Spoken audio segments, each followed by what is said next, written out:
जय श्रीमन्नारायण। मेरे YouTube channel में आपका स्वागत है। गणेश चतुर्थी चल रहा है तो उसी के उपलक्ष्य में मैं आप लोग को एक गणेश जी का गीत सुनाने जा रही हूँ। अगर आपको पसंद आए तो कमेंट में ज़रूर बताइएगा और ज़्यादा से ज़्यादा शेयर कीजिएगा।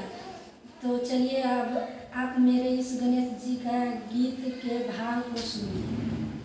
लाली लाली सुन